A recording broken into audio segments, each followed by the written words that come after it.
Good morning, gentlemen. This is Mr. Straley. Uh, I tried to do a 20-minute lecture on Chapter 17 the other day, but unfortunately it was too large and I couldn't send it. So we want to get done with this chapter, so we're going to review for the test now, and I'll just explain every question as we go through with them. We might be broken up into two different videos because of the time on it, but we'll start right away. So for our test, which will be due on Friday evening at midnight or 12 or 11:59. There's 23 multiple choice questions, and then there's 4 fill-ins, and each fill-in has a couple of different parts to them. We'll start with the fill-in parts, and I will tell you in the text where you can find those questions if you need to look them up a little better. Okay, the first question on the fill-ins: what is a question document? We should all know that from our definitions. And a question document is any document about which some issue has been raised and is subject of an investigation. And you can find that on page 624. Next fill-in. List 4 common individual characteristics that are associated with handwriting. And that can be found on page 626. And things like margins, phraseology, grammar, spacing, punctuation, crowding, spelling, insertions, alignments, all those things are considered individual characteristics. Next fill-in. List 4 guidelines an investigator should use when collecting known handwriting samples for comparison to a question document. There are certain rules that we have to follow when we take a sample from a suspect. And those can be found on page 630, and I will go over them pretty quickly. We have 7 of them. Sit comfortably at a desk or table. You don't want your person writing the document standing up. Never show them the document. You never let them see the document because then they'll try to copy certain things that are written in a document. Next, never tell the person how to spell or what kind of grammar to use. Next, use a similar pen and paper. Also, if you're going to dictate some of the phrases that are in the question document, you're going to use common words and similar words that are also in that document. And it should be done at least 3 times. If you're going to get signatures, it's another thing. You can make them write multiple checks. This way, by the time they've written 25, 30 checks, they're not trying to copy anymore. They're just subconsciously writing. And most important one is always consult a document examiner before you take samples from somebody. The next fill-in be found on page 631 and 632. List 2 class and 2 individual characteristics of a printer and photocopy machine. Class characteristics are type of paper and type of toner or ink. Those are your class characteristics of a printer or photocopier. And an individual characteristic would be defects on the glass, defects on the cover of the photocopier, or defects in the mechanical portions. So any one of those 3 would be considered an individual characteristic.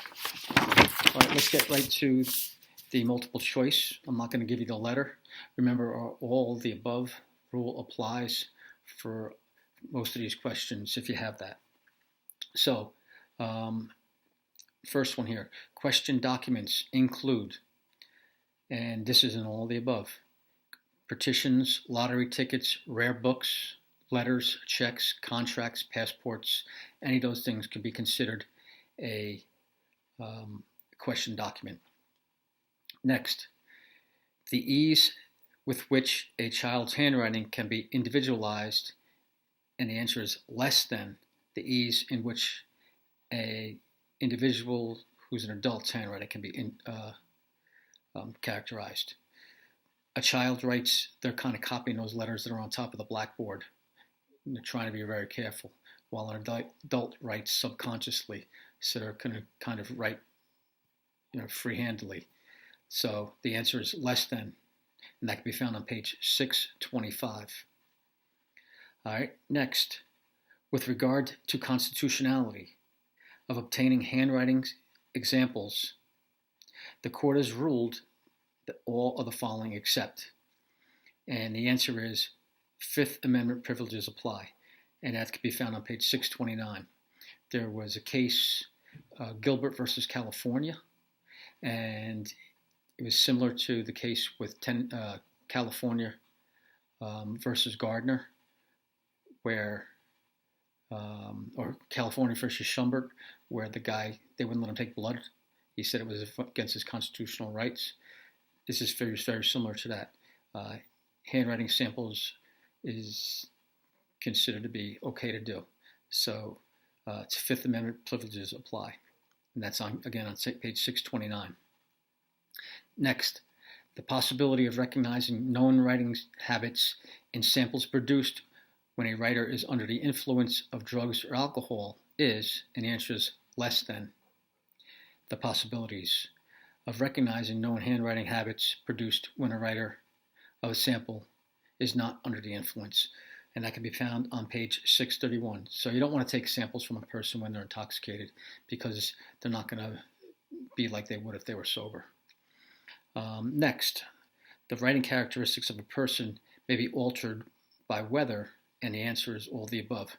And that's the posture and stance are different, the pen and paper are different, all those kind of things. So it's all the above. Next,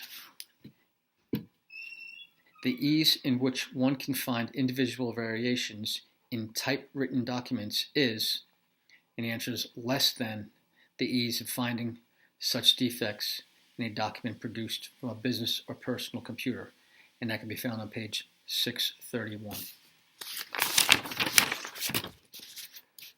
All right, next question. Which of the following statements is false? And the answer is, once adulthood is reached, an individual's handwriting generally will not change with age. Our handwriting is basically going to stay the same as we get older, but it changes a little bit. If you check your handwriting from high school, when you're in high school, from 9th grade to now, it's going to be a little bit different. So as you get older, your handwriting is going to change a little bit, but not too much. So again, which of the following statements is false? Once adulthood is reached, an individual's handwriting generally will not change with age. All right, next question. Blank writings are particularly visible impressions appearing on a sheet of paper underneath one of which a visible writing was done, and that is indented writing. That's on page 641. So if somebody writes on top of a piece of paper, there's more paper underneath it, it's going to leave that indented mark on the bottom of it. Our next question. Defects that are reproduced by photocopiers onto a copied document may originate from defects in all the following except, and the answer is feed tray. That can be found on page 631. So the feed tray is not going to leave any kind of mark on the paper that would be recognizable as an individual characteristic.